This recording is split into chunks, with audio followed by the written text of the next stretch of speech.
Hi Stampers, this is Kim with Great Inspirations. I'm glad you're here today. I thought we would take a step back in time and pull out a technique I used to do a long time ago.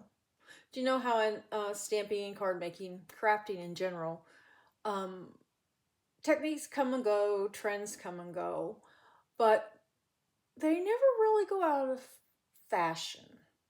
There's still, you can go back, do things that you used to do, and they'll still look great on your cards. So that's what we're going to do today. And the good thing about today's technique is, if you are a card maker, I'm sure you have inks, you have acrylic blocks, you have some way to spray water. This is a little spritzer. We're going to just need a little bit of water.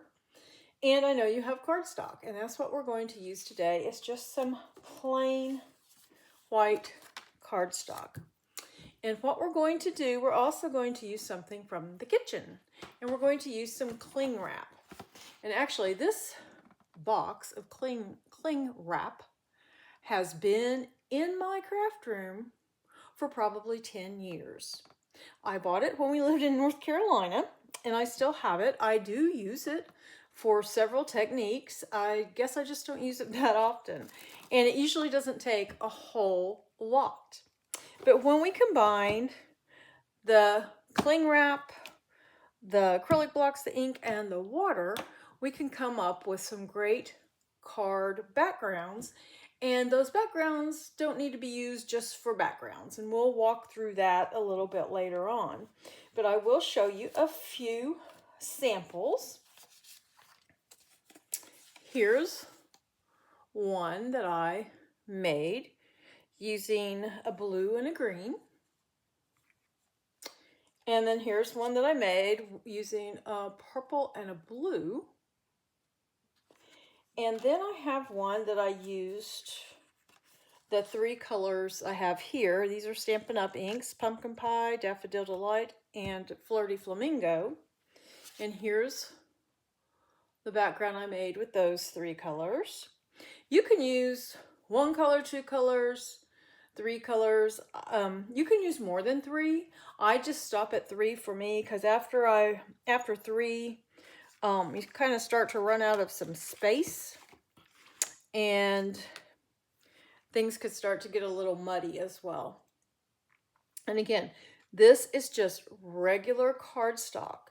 If you feel more comfortable using watercolor paper, do so. That's up to you.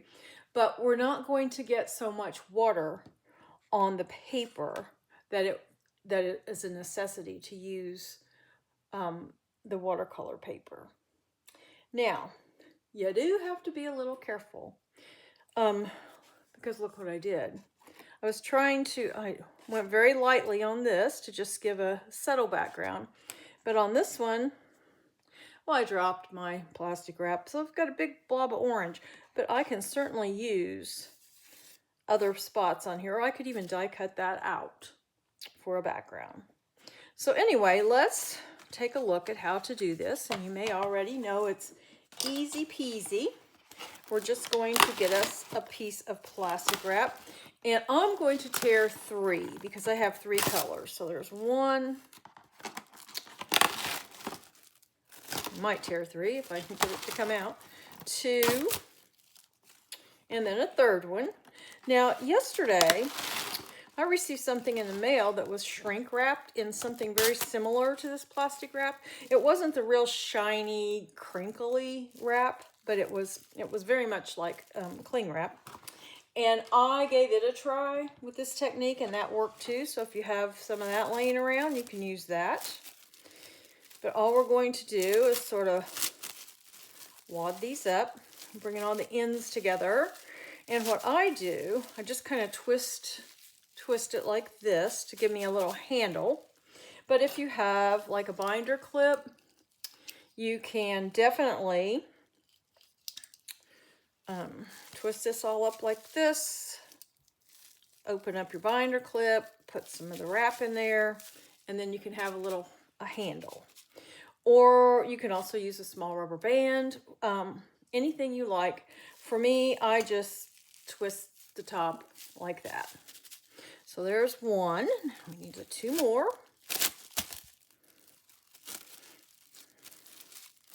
Again, I just kind of bring the edges in and give it a twist. And as you can see, this one I laid it down and it's kind of coming apart, but that's okay. It'll be all right. And our third one.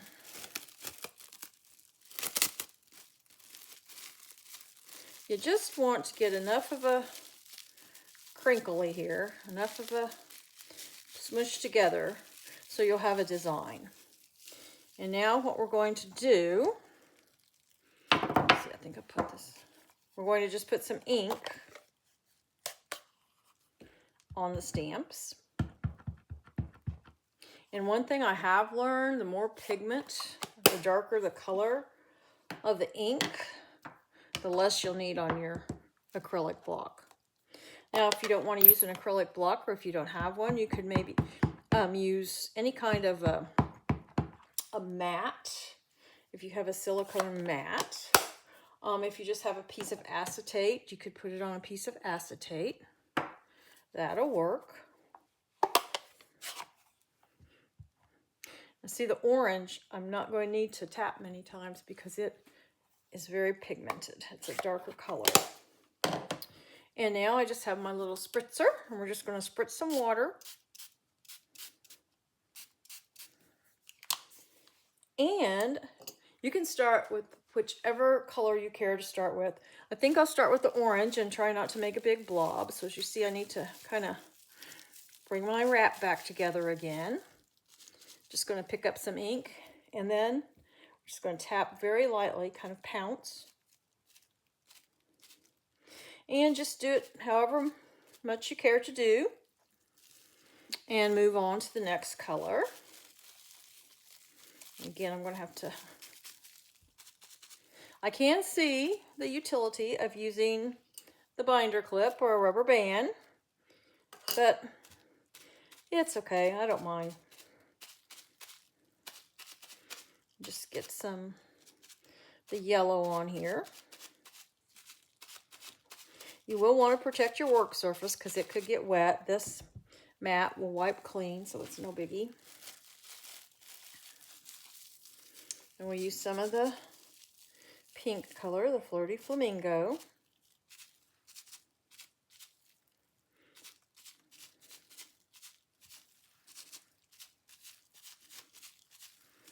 And that's how you do it. And you could just keep going to fill in some of the white. And also, let's get a new piece of cardstock. You can kind of control, this is not total control, but you can kind of control the design you're going to get. For example, if you give it a twist,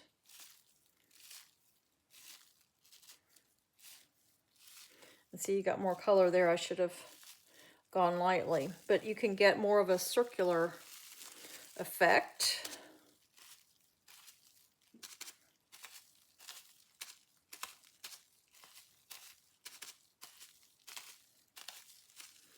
And then here's our Flirty Flamingo.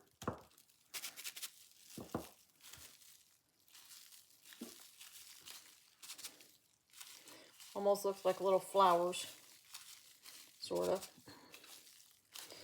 And again, you could just keep going and filling in the paper. So that is the cling wrap technique. And then to clean up, just bring these together. I'm going to open my trash can up down here, throw those away. And then I have just a chamois here that I'm going to just wipe them clean.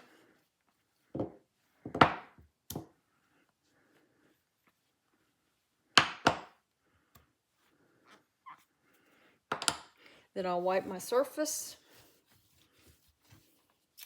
And we're done. And I will dry these blocks off later.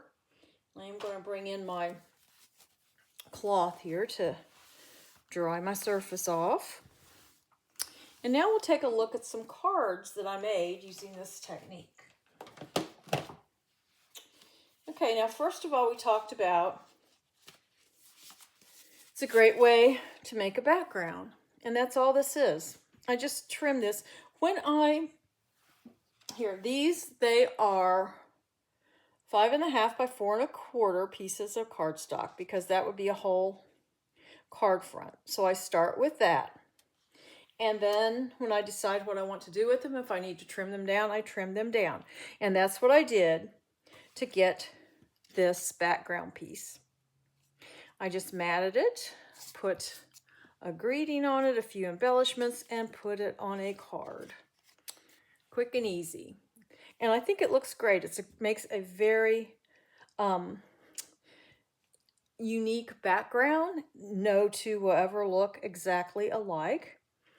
So that's a very easy way to use the pieces from the cling. Now here's another background. Well, I say if I can, apparently I can't pick up the cards today. This one is trimmed and placed on a card base, but I just used the purple color, the Gorgeous Grape, and just pounced it on the white cardstock. And then I stamped over it with my stamp. So you can see the Gorgeous Grape ink, the purple ink, is still coming through. You can still see it in the image, but it just gives it kind of a, it's a different look. Almost not antique, but something old, like maybe something had been spilled on it or something, in a nice way. But it's fairly unique, and I did like it. It took me a minute. I had to kind of look at it for a couple of days, and I like it. But I do think it is a little different. I think had I used like a silhouette background, or a solid background, and stamped it in black, I might have liked that better. Maybe a tree or something. But like I said, this is growing on me, and it looks quite unique. So that's another way you can use it. And then another way, using it as a background, it's right here. Again, I've just used one color here. It's the green. And I embossed it. I cut it to size and I embossed it to give it that nice texture. And then I just put my focal image and a greeting, a few embellishments on the card. Now, here's another way. This is my Christmas card for this week. I die cut the snowflakes from a piece that I had used just the blue. And then I just cut a strip to just be a little accent piece on the card.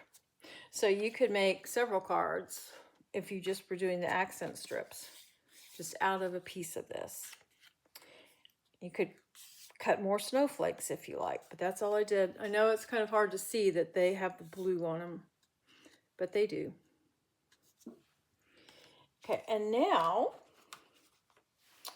another one is I die cut the greeting out of one of the panels. As you can see, there's the purple and the blue and the green. And then I just put that on my card front. And then inside, I took a piece, just cut a piece of that stamped inked panel and just used it inside for a little decoration. Now this one, it's a 2-for-1. There's this card and this card. I took a panel, the full size, the 5.5 by 4.25, and I die cut flowers. I used those flowers for this card. But when I held up my piece of inked cardstock, I thought, I can use that for a card. So that's what I did. I just adhered it to a card base. I used a fine tip black marker on the inside of the die, of the cutaway, and outlined, or maybe it's inline, I guess, just to give it some definition. Then I placed the flower centers that I die cut, put them in the center. I added a few little black dots in the center of that, again for some definition, and I put my greeting on the card. And as I said, for this card, it's just the flowers were die cut from this panel. I've just layered them, put them up on some dimensionals, and we have a very nice birthday card. So there you have it. Those are some ideas for ways you can use the panels that you've inked using the cling wrap technique. I think I've titled this a technique you can cling to, I believe. It's quick, it's easy. You have the supplies right at home. What could be better? Well, I want to thank you so much for joining me today. And as always, I have a corresponding blog post that gives ideas. It'll go over how to do this technique and what you need, the supplies that I used, and you can find the link to that blog post in the description of this video. Until next time, stamp happy!